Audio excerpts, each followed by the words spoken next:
Testing, 1, 2, 6, 9. Hello. This is UK Vegan Bikers Television, and here is Sean showing us around his Honda X-ADV 750, correct? Okay, welcome everyone. My name is Sean. You might remember me from my last videos like CRF 250 Rally. I've changed it up a little bit, and I'm doing more longer miles and everything, so I wanted a little bit of comfort, but I wanted something that was a little bit odd. Now this bike certainly is odd. It's got a bit of an... So am I. It's got a little bit of an identity crisis, in as much as it kind of doesn't know what it is either. It's marketed as an X-ADV 750, which is the 750 Honda engine, dual clutch transmission, which means it changes gear for you if you wish, or you can do it manually. Very smooth, not like a traditional scooter. However, it's in a kind of a... They sell it as kind of an off-roady frame. You've got a 17-inch front wheel and you've got a 15-inch rear wheel, so it's got the trail kind of aspect of it. Is it really a trail bike? Million dollar question. Well, my intentions are to actually find out. I want to take this off-road as much as I can, as I would have done my CRF 250. But what I do like about it is it's got the legs to do all the motorway, it can do commuting, it can do bloody everything, and it's really good to the gallon. It does 70 miles to the gallon on average, which is very good value for money as well these days. So what I'm going to do is I'm just going to quickly run you through from left to right what the bike does, all the bells and whistles, etc., so you can have a look. So this bike in particular is keyless. I'd never had a keyless bike. To be honest, I'm still getting used to it. I'm not sure I'm sold on it completely yet, because my fear is I would lock it in the back here and I won't be able to get the keys and stuff like that. I haven't done it yet, but I know it's going to happen. Alright, so to turn it on, you literally turn that to the right. It registers that you've got the key, and then literally off you go. So to run you through the dash, that's your average miles per gallon, 69, my almost favourite. Yeah, I thought Bruce would get in there. There's your fuel gauge, you got your tacho there, your time, your date. It's in neutral, so I'll show you how to switch it to drive shortly. We got traction control here, which you can fully switch off for when you're off-roading, and there's 2 levels to that too, so really Honda have really thought about this. We've also got drive mode and 3 sport modes. I tend to go in sport 1, which means it gives me good fuel economy and it'll hang on to the gears just a little bit longer. Really good for just pretty much around the town. If I'm doing long distance, such as motorway, I just go into drive and that clicks into 6 much earlier. You got trip meters, you got everything else, 3 levels of everything basically. You can even change the brightness of the dash, which I didn't know about till this morning. Right, so I'm just gonna put the bike on a stand and then show you the next bit. Right, this bike, I'll tell you straight away, is not light, but the centre of gravity is low. The engine is situated in the front there.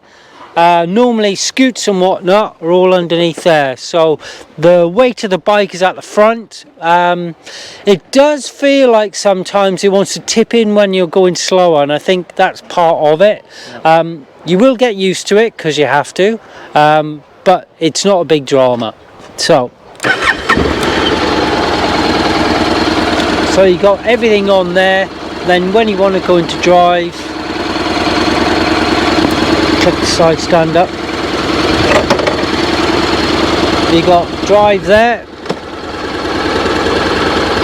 and then you got sports on sport 2, you go sport 3, but I usually have on sport 1. There is a noticeable difference. You can stop in gear, and Honda being Honda, it automatically switches to neutral for you, which is very nice, especially if you're a little bit lazy.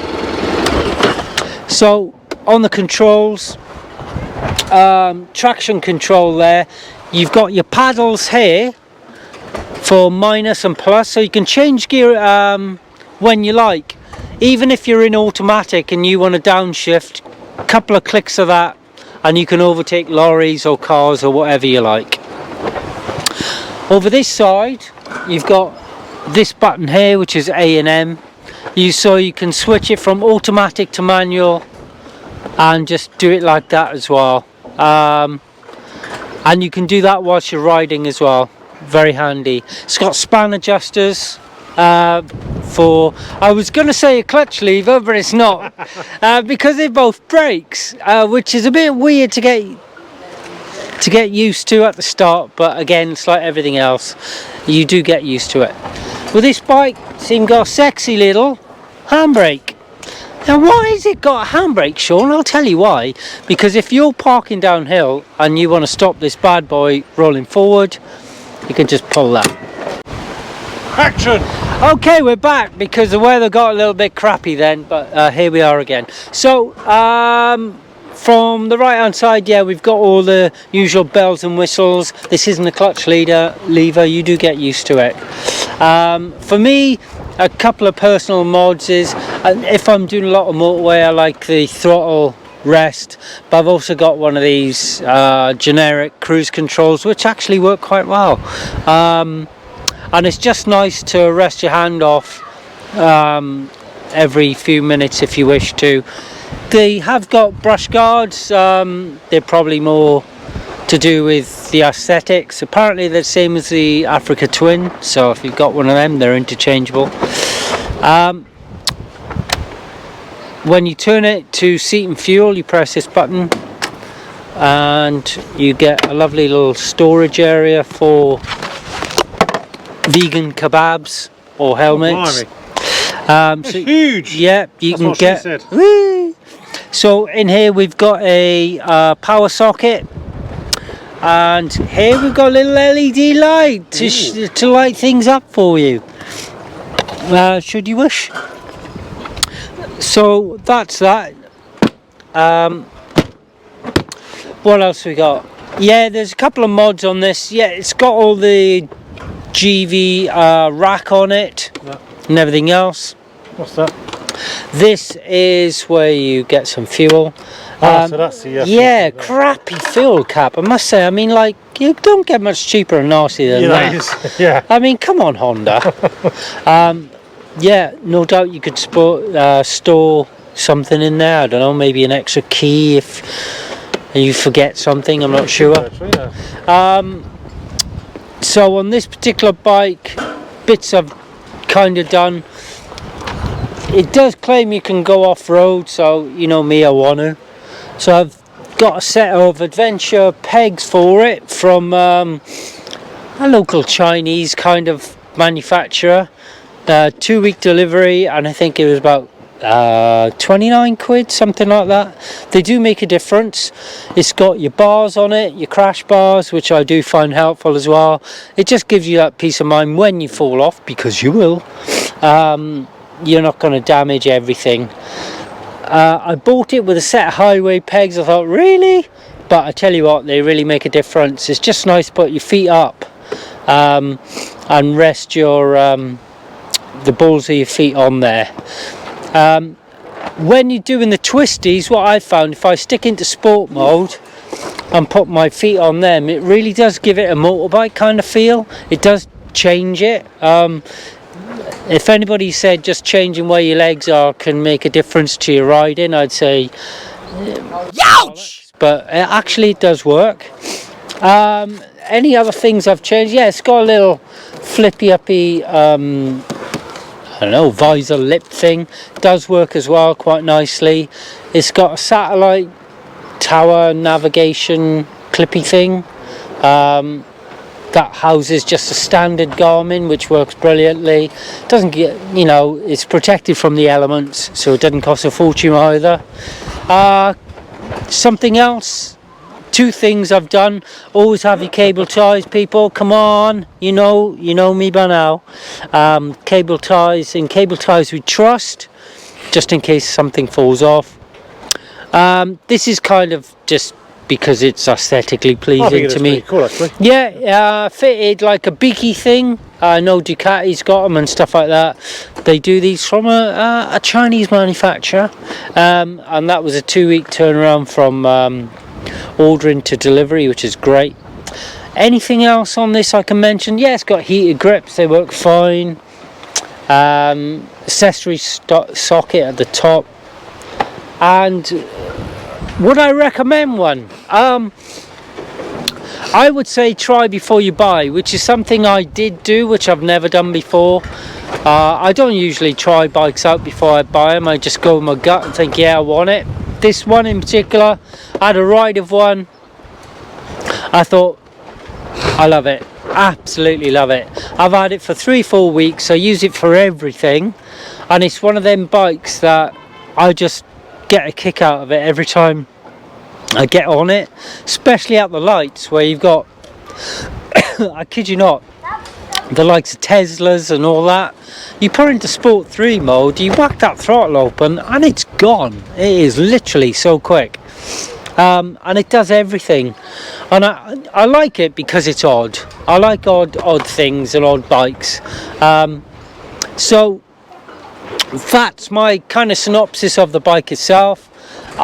No doubt in a couple of months I'll give you an update if I've been off-roading on it and see what I think about it. Any other mods I do to it? Oh, that's for the power for the sat nav. Oh, okay. Yeah. Yeah. Any other mods I do to it? Not as far as I can think of. I would maybe put another USB up the front somewhere. Apart from that, it's all good to go. I like it. I like it so far. What do you think of it, Bruce? You had a quick go. Well, yeah, I've just had a little ride on it, and yeah, really enjoyed it. It's good fun. I've always had a soft spot for these, I have to say. It's proof that Honda can make a interesting bike when they actually try. I found at low speeds the handling was a bit Yeah, squirrely. Yeah, I'd probably say a bit scary actually, 'cause it feels like you're going to drop the bike. Yeah. So yeah, but once you dial into that, just learn to trust the bike. I imagine it won't be a problem. But once you get past walking speed, it was fine, no issues at all. I mean, it might be down to the tyres as well, mightn't it? Because they're kind of blocky, aren't they? Yeah. So, but yeah, I dig these. Yeah, I think they're a good looking bike actually. Scooter, whatever it is, Whatever. hybrid. Yeah, Frankenstein. Is he screen adjustable? Yes. So yeah, so Oh, I forgot to. yeah, I'll take it as that, is it? Highest setting. Yeah. I think. Let me see if I can work this one. Is it just a matter of pulling it? I'd see. I don't even know how. I don't know. Well, no, as long as you know it's adjustable. Yeah, it is. Something to add. I just don't know how to. Oh no, I've broken it now. Oh, do you want to show us the lights? Oh. So that's the daytime running lights. Pretty nifty actually. Yeah. Yeah. Oh yeah. Okay, so there it is. In a couple of months I'll give you an update on when I've been off-roading, how much I've fallen off, and all the rest of it. Alright, thank you for watching. Bye. That was UK Vegan Bikers Television. Yeah. I'm not natural at this, are I?